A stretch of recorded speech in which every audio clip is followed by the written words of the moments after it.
I'm about to break this down for you. You can't be a true Floridian living in the Sunshine State until you've been on a family vacation that involved sailing into the ocean blue from a cruise ship docked at Port Canaveral.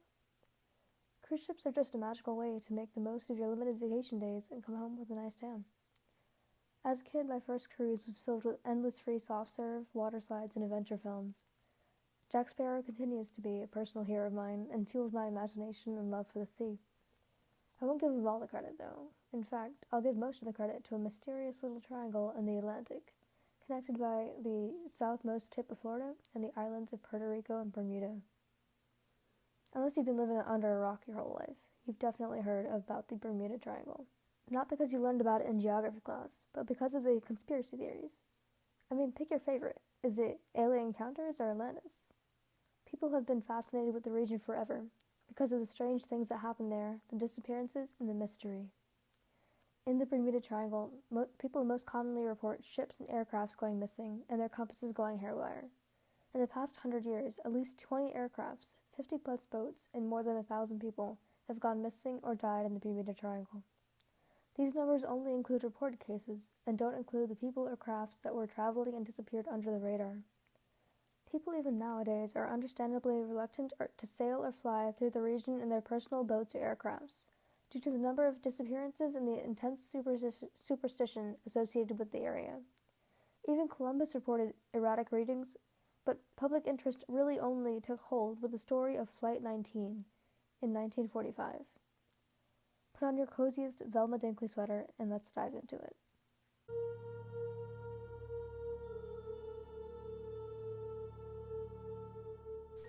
Flight 19 took off from a naval air base in Fort Lauderdale, Florida, in the early afternoon on December 5th. It was a training flight consisting of 5 TBM Avenger torpedo bombers and 14 men. The squadron leader was Lieutenant Charles C. Taylor. This was a training flight, but these men were experienced. Each of them had logged at least 300 hours in the air, and Taylor himself was a decorated pilot and combat veteran in the Pacific during World War II. That afternoon, those men were scheduled for a 3-hour exercise, just like the 18 other flights that had taken off that day. The plan was for the 5 planes to fly east 56 miles for a practice bombing run at a place called Hens and Chicken Shoals. Then, turning north, they were supposed to pass over Grand Bahama Island before turning southwest and flying back to the base. This wasn't the case, however, and while they made the checkpoint at Hens and Shoals, something odd started to happen shortly after they turned northwards. They were still able to communicate with each other, but none of their compasses were working. The pilots were further disoriented by a storm that suddenly blew in, making it impossible to see anything around them.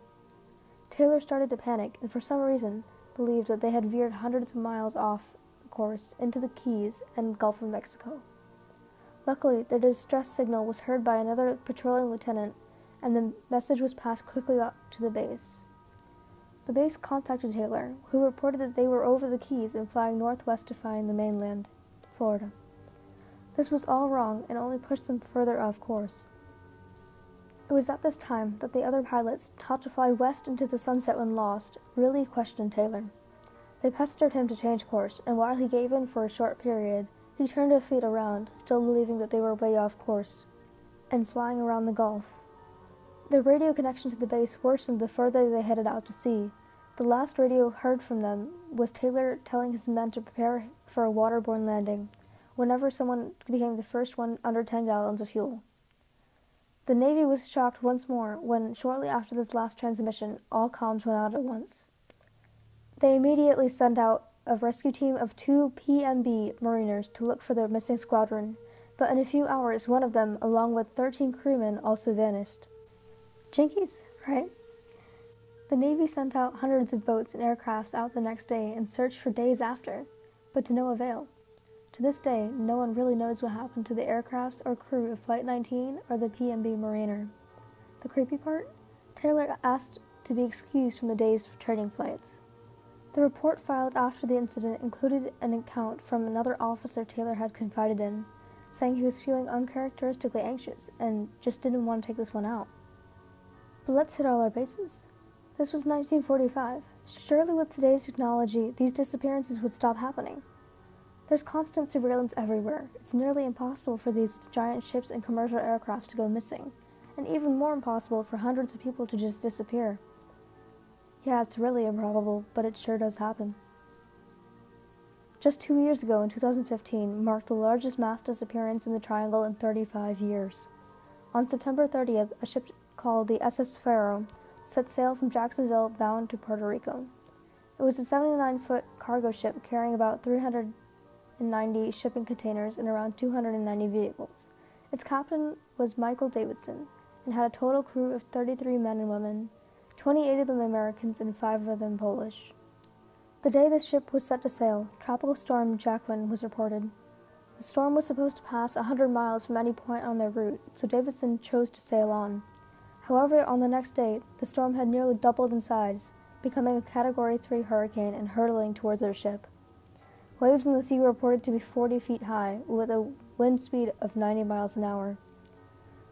There was no communication from the SS Faro all night, and a search team was already being prepared for the morning. The team was put at ease, though, when Captain Davidson paged in again at 7:30 that morning. He reported that the ship's main engine had failed and that the high waves spun the ship and put them at a 15-degree tilt. There was water seeping into the ship, but he reported that the crew would be able to manage it. The ship was at a standstill to make repairs. That was the last time anyone heard from the SS Faro. The rescue team, somewhat reassured by the message, didn't think that a rescue mission would be necessary until later that day when they still hadn't received another transmission. A scout helicopter went to check up on repairs and reported that they weren't where they said they were. The search team dispatched at 6 p.m. and searched for days before discovering the ship standing upright on the bottom of the ocean. This was how normal disappearances in the Triangle usually go. Nothing ever really disappears in today's world. But the crew did. The ship had been at the bottom of the Atlantic for only 3 days before it was found, but there was no sign of the crew. There were no bodies or indication that there had even been a crew on board in the first place. So what happened to them? Were they scooped up by the friendly mer people of Atlantis? But the stories get stranger. When some ships enter the Bermuda Triangle, the ship is just fine and sails smoothly to the other side, but the passengers are not. Let's come full circle. Cruise ship disappearances are notorious for occurring in the middle of the ocean. How do people go missing on a boat in the middle of nowhere, you may ask? I don't have a good answer. A classic example of this is the disappearance of Amy Bradley in 1998. Amy was a 23-year-old on a family vacation to the Bahamas on the Royal Caribbean Cruise Line's Rhapsody of the Seas. She disappeared shortly before reaching their destination. Her brother was the last person to see her alive, sitting on the balcony of the suite after they got back from a Mardi Gras party around 3 a.m. He woke up to find that she was nowhere to be found. The captain allowed for a complete and thorough search of the ship by the onboard authorities as well as the surrounding waters when they docked. Her body was not found, and it was presumed, like many other disappearances, that she had committed suicide or jumped off the boat. Bradley is an example that wasn't so severe. The latest disappearance was in the Caribbean on this Valentine's Day, from the Carnival cruise ship Elaton. Oftentimes, cruise ships avoid publicity when it comes to disappearances and investigation. This could be because of the sheer number of times this happens and the understandable drop in attendance the companies would see. Carnival Cruise Lines especially has some questions to answer. But that still doesn't tell us why or how these people disappear. So what do we know? Even if we choose to ignore the UFO theories and the possibility of mer people or malevolent sea monsters, there are still multiple ways to explain the anomalies. Or at least there are multiple theories. We know that it was highly probable that aircrafts and boats sail into the Bermuda Triangle and disappear because of bad weather conditions. We also know that bad weather conditions can happen anywhere, but that the Bermuda Triangle is especially prone to dangerous waters because of the Gulf Stream passing through it. Odd natural disasters like waterspouts may be able to explain a few more disappearances, and the strange sea floor may explain a few more. The sea floor is known to produce pockets of methane which can sink ships easily, and pave random deep sea trenches. A boat or aircraft caught in a storm is hard enough to find across the expanse of the ocean as it is. It would be impossible to find it if it fell to the bottom of a sea trench. If we've got so many probable theories, what's with the continued fascination?